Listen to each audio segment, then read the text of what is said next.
And there's so much that we can learn from those who have succeeded in ministry. మరి దేవుని యొక్క పరిచర్యలో మనం ముందుకి వెళ్ళడానికి మరి జ్ఞానం చాలా అవసరమైనది.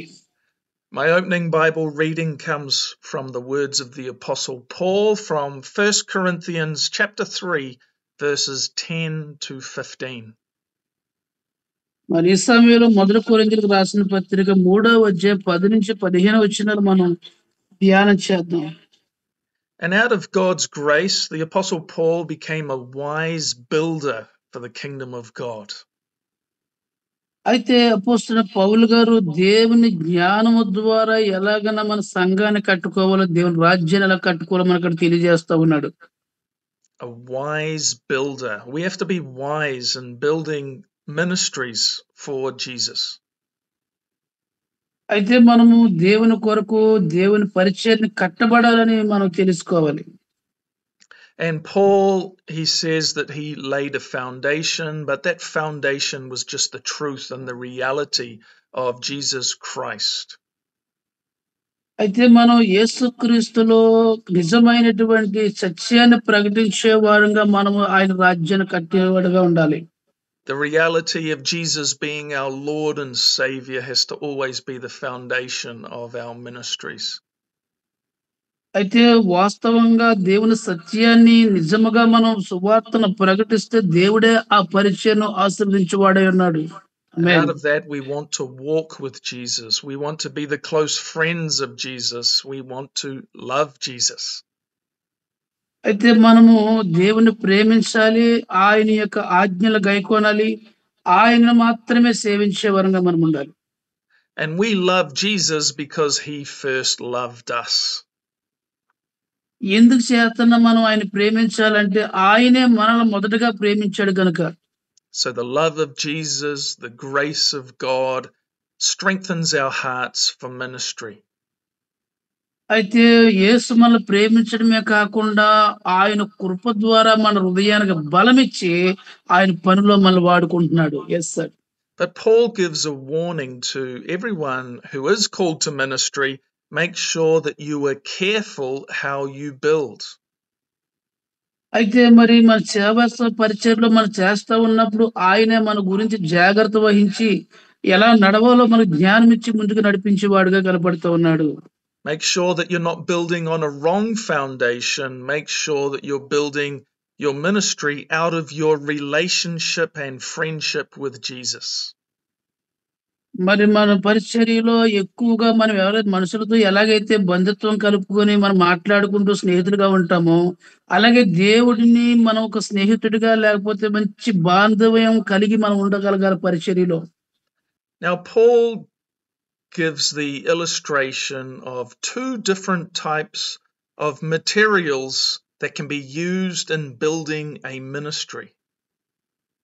అయితే మరి మనకు చూస్తున్నటువంటి పరిచర్యలో మరి ఇక్కడ కొన్ని వాస్తవంగా 2 రకాలైనటువంటి విషయాలు కలిగి ఉన్నాం. One type of materials is very solid, very precious, and it will not burn. But the other type of materials can just burn up in flames. మరి మొదటగా ఉన్నటువంటి ఈ యొక్క మరి ఈ యొక్క వస్తువులు ఏంటి అనంటే అవి మనకు ఎలాగా మనం జీవిత విధానం నడుచుకోవాలో అలాంటి వస్తువులుగా కనపడుతున్నాయి. Now Paul is giving this kind of illustration as a warning that all of us are going to be judged by God for the quality of our ministries. Yes sir. అయితే అపోస్తలుడైన పౌలు గారు చెప్తున్నాడంటే నీ పరిచర్య ఎలా ఉండాలంటే విలువైనదిగా, ఘనమైనదిగా, మరి చక్కటి పవిత్రముగా ఉండాలని అక్కడ చెప్తా ఉన్నాడు. And this should encourage us to be very serious in our walk with God and be very serious about our calling to ministry. మరి నేను మీకు ఒక చక్కటి విషయంగా మరి గట్టిగా లేకపోతే కోపంగా నేను చెప్పింది ఏంటంటే మనం చేసేటువంటి పని ఏదైనా సరే దేవునికి మహిమకరంగా ఉండబడాలి. So we want to be the true servants of God who are truly pleasing to the Lord Jesus Christ. మనం నిజంగా దేవుని యొక్క పరిచర్య ఆత్మీయంగా కట్టబడాలని దేవుడు చూస్తూ ఉన్నాడు. And the Apostle Paul said, if what has been built survives, the builder will receive a reward. మరి అపోస్తలుడైన పౌలు గారు ఆయన సంఘాన్ని కట్టడమే కాకుండా ఆయన ఒక మరి చక్కటి క్వాలిటీగా ఉన్నటువంటి పరిచర్యను ఆయన చేస్తూ ఉన్నాడు. So when Jesus Christ judges our ministries and we go through his fire, if we have built with gold, silver, costly stones, of course they will come out like treasures. మరి యేసుక్రీస్తు పరిచర్య మనం చేస్తున్నామంటే ఆయన సంఘాన్ని ఎలా కట్టాలంటే ఒక విలువైనటువంటి రాళ్ళుగా లేదా మంచి క్వాలిటీగా ఉన్నటువంటి పరిచర్యగా మనం చేయబడాలి. So our prayer to God needs to be, Lord, make sure my ministry isn't this wood, hay and straw that will just come to nothing. కనుక మనం చేసేటువంటి పరిచర్య ఆయన మహిమకరంగా వాడబడాలి. అనేకమైనటువంటి దీవెనలు కుమ్మరించేవారుగా మనం ఆయన కొరకు పరిచర్య చేయాలి. It's going to be wonderful to make it to heaven, and even the least person in heaven will have eternal life and be rejoicing forever. అయితే మనం యేసుక్రీస్తు ప్రభు యొక్క రక్తంలో కడగబడి మరి ఎటువంటి విధానము లేకుండా మన హృదయాలను ప్రత్యేకంగా ఆయన కొరకు తిప్పుకొని ఆయన కొరకు చెయ్యాలి. But Jesus has actually called us to store our treasures in heaven. యేసుక్రీస్తు ప్రభు చెప్పాడు ఏంటి అనంటే మీరు మరి నా శిష్యులుగా ఉండవాలని చెప్పాడు ఆయన. And there will be different levels of rewards in the kingdom of God. మరి దేవుడు చెప్పిన మాటలు ఏంటంటే మీరు నిజమైనటువంటి పరిచర్య చేసేవాడుగా మీరు ఉండాలి. నువ్వు చక్కగా నా పరిచర్య కట్టేవాడుగా నువ్వు ఉండాలని చెప్పారు ఆయన. So I don't want any of you to have a ministry that comes to nothing. I want you to have a ministry that is pleasing to Jesus. అయితే మనం అక్కడ ఏదో వస్తదని దేవుని పరిచర్యం కాదు గాని మన దేవుని పరిచర్యను ఎలాగని ముందుకు సాగాలనేటువంటి దాని మీద చేయాలి. So Paul talks about those who make it to heaven, but only like as if they're escaping through the flames. అయితే అక్కడ పరిచర్యలో చేస్తూ ఉన్నప్పుడు సరైనటువంటి విధానాలు పౌలు గారు చాలా అనుభవించాడు ఆయన కష్టాలు. It's almost like they're on the borderline of going to heaven or to hell. అయితే మరి ఆయన ఎప్పుడు ప్రకటించాడో నరకం గురించి పరలోకం గురించి కూడా ఆయన చెప్తూ ఉన్నాడు. Thankfully, because of the grace of Jesus Christ in their life, they make it to heaven, but they don't have the greater treasures of heaven.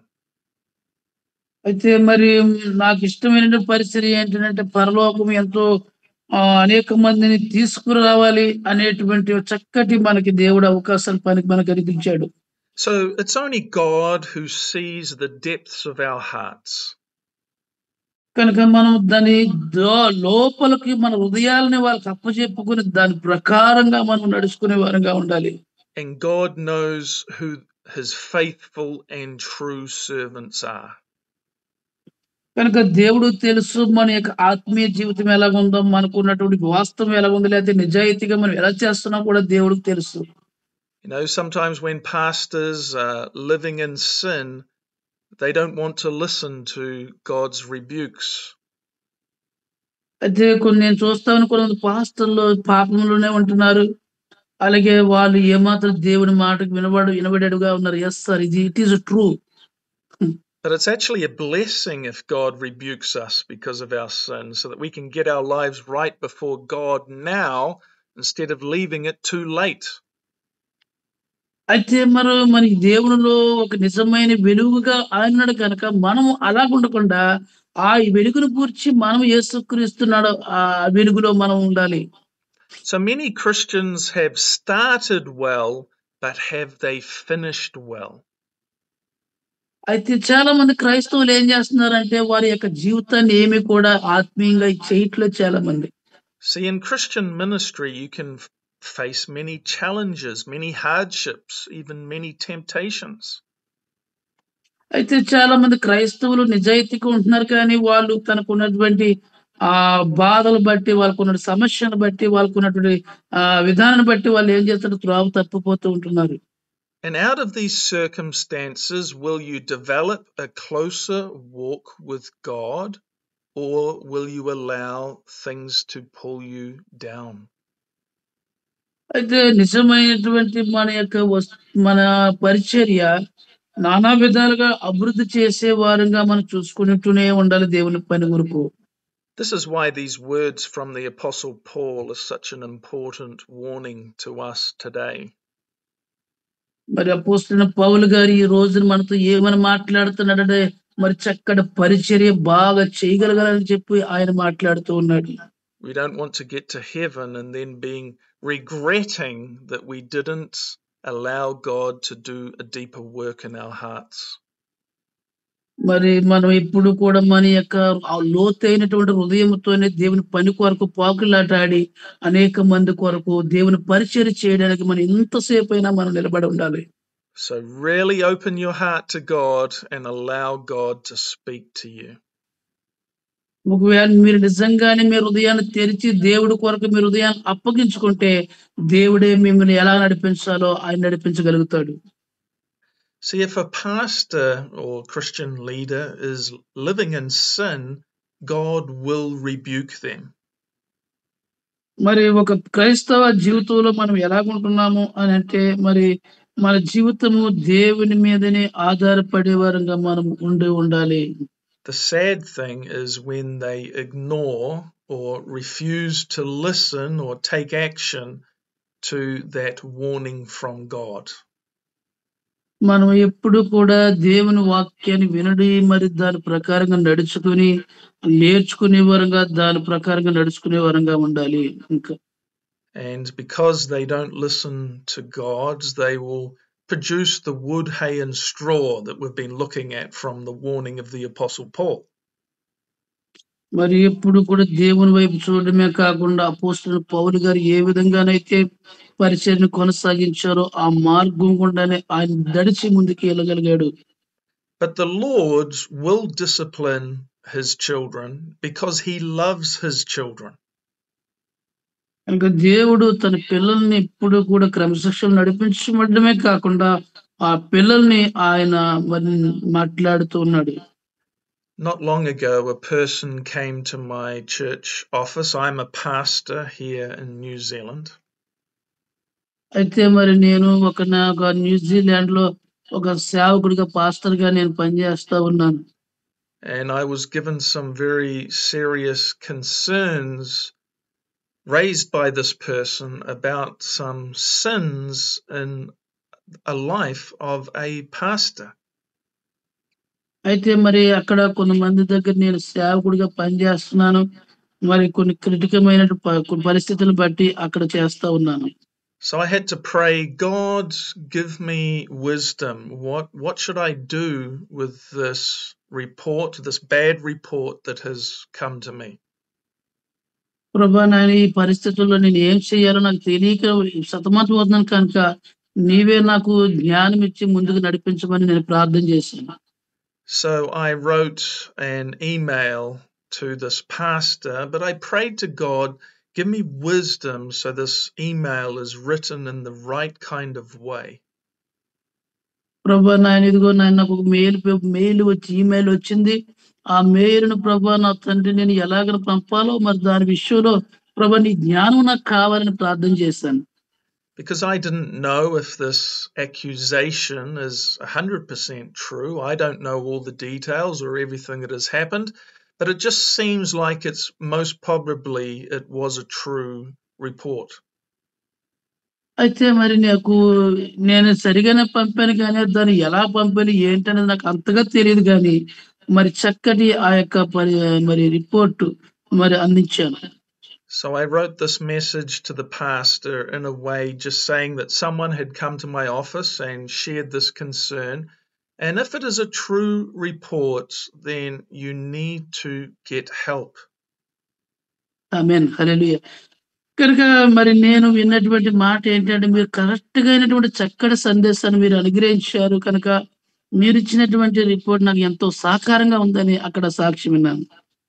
And really, at this point of time, that's all I could do. I can just encourage him to make sure that he is walking in God's path and to take necessary action to get help.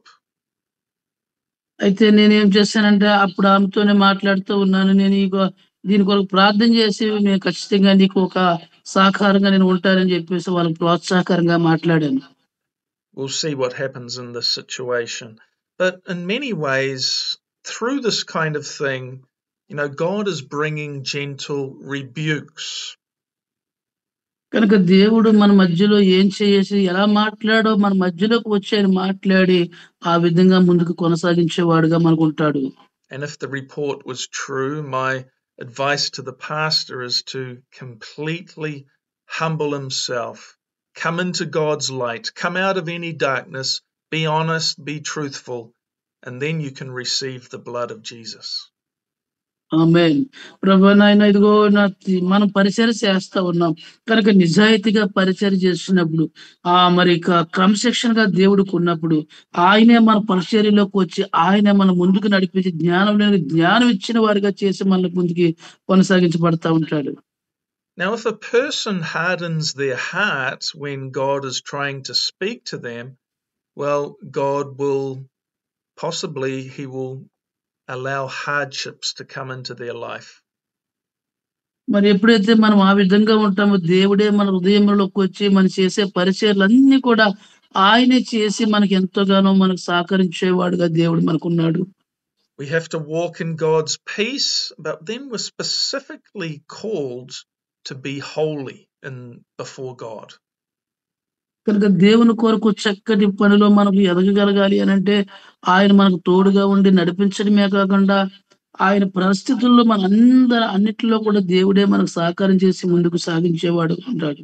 Without holiness, we will not be able to see the Lord. కనుక మనం ఖచ్చితంగా దేవుని పరిచర్య ఆత్మపూర్వకంగా హృదయపూర్వకంగా చేసేవారుగా ఉండాలి. And that's because sin deceives and sin blinds.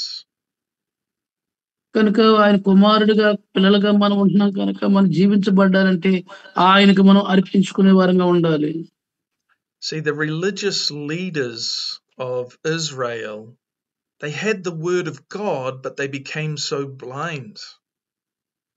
కనుక మనం ఖచ్చితంగా దేవుని యొక్క గ్రంథాన్ని చదివే వారంగా ఉండాలి. ఇజ్రాయేల్ యొక్క జీవిత చరిత్రను మనం చదువుతూ ఉండాలి.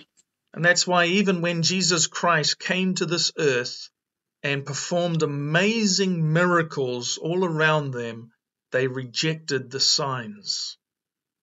కనుక యేసుక్రీస్తు ప్రభువుని మనం చూసినట్లయితే ఈ లోకానికి వచ్చాడైన అనేక మంది దగ్గర అద్భుతమైన ఆశ్చర్య కార్యాలు చేసి అనేక మందికి రక్షణ భాగ్యాన్ని కల్పించి ఉన్నాడు. Jesus rebuked them. He said some amazing words of truth to the Pharisees, but they just rejected it. కనుక యేసుక్రీస్తు ఈ లోకానికి వచ్చి ప్రతి ఒక్కరిని రక్షించడమే కాకుండా ఆయన తన యొక్క పరిచర్యను కొనసాగించడానికి ముందుకున్నాడు. Now, some of the Pharisees, they wanted to follow Jesus, but they feared their top leaders and they looked for praise from people rather than being fully accepted by God. కనుక దేవుని సన్నిధిలో మనం ఎలాగుండాలంటే ఆయన మార్గాన్ని ఖచ్చితంగా తెలుసుకునే వారంగా మనం ఉండినప్పుడు ఆయనే తన మార్గాలు తెలియజేసి ముందుకు చేస్తా ఉంటాడు. They feared people more than they feared God. కనుక దేవుడు తెలుసుకోవాల్సిన విషయం ఏంటి అంటే దేవుడికి మరి భయపడేవారుగా ఉండాలి. Now, when we read these stories in the Bible, do we realize that we have to apply these stories to our own lives and to our own hearts? కనుక మనం బైబిల్లో నుంచి కథలు మనం చదువుతూ ఉన్నప్పుడు చక్కటి నిజాయితీ కలిగిన పరిచర్యలో చక్కటి నిజాయితీ కలిగిన యొక్క కథలను మనం చదువుతున్నప్పుడు ఎంతో అద్భుతం కలుగుతూ ఉంటుంది. So that we don't make the same mistakes that the Apostle Paul was warning about. కనుక మనం చూస్తూ ఉంటున్నప్పుడు బైబిల్ చదువుతూ ఉన్నప్పుడు అపోస్తలుడు పౌలు గారు చేస్తున్నటువంటి గొప్ప మాటలు మనం గ్రహించగలుగుతూ ఉంటున్నాం. So even the early church and the book of Acts is amazing. Mighty miracles, mighty power of God at work. Yes sir. Yes. మరి అపోస్తల కార్యాల గ్రంథంలో అనేకమైన అద్భుతాలు, అనేకమైన ఆశ్చర్యకర అనేకమైనటువంటి మరి వండర్‌ఫుల్ అద్భుతాలు అక్కడ మనం కలుగుతూ చూస్తా ఉంటూ ఉన్నాం. But even in the early church, there were many ministers of God who were still producing the wood, hay, and straw. అయితే ప్రారంభంలో మరి మొట్టమొదటి సంఘమైనటువంటి ఆ సంఘము ఎలాగ ఉందంటే మాదిరికరంగా ఉంది. అది ఆత్మతోను, సత్యముతోను ప్రకటించబడిన గొప్ప సంఘంగా అపోస్తల సంఘముగా ఉంది. So it's like the Apostle Paul was pleading with them, don't you know that our ministries are going to be judged, that we're going to have to go through the fire? అయితే అతను మరి అపోస్తలుడు పౌలు గారు ఆ సంఘాన్ని ఎలా నడిపించాడు అని అంటే దాన్ని చూసే కొన్ని సార్లు క్రమశిక్షణలో పెట్టడం చూసారు. కొన్నిసార్లు అగ్గిలాగైనా మరి ప్రకటించినట్లుగా చూస్తున్నాం. If we don't allow God to discipline us, we will not have the true eternal fruit of God's kingdom. Amen.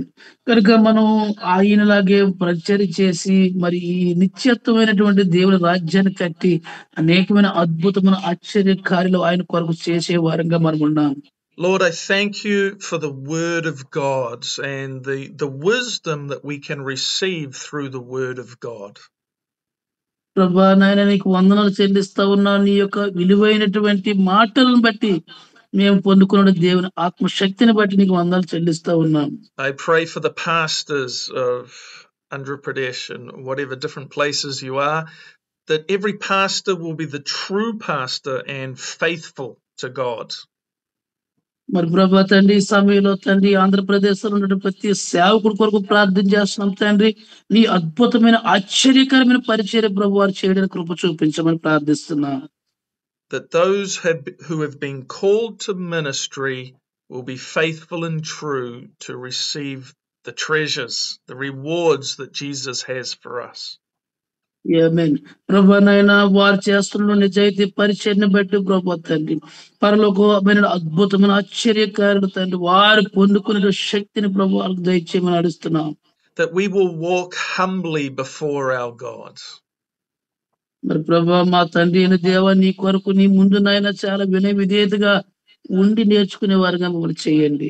That we will know God's love even as he disciplines us. మరి తండ్రి నేను ఇప్పుడు కూడా ప్రభు నీ సన్నిధిలో ప్రభు దీన మనసు కలిగిన వారంగా మేము ఉంటూ నీ కొరకు ఉపయోగపడకుండండి. God bless your servants in Jesus' wonderful name I pray. Amen.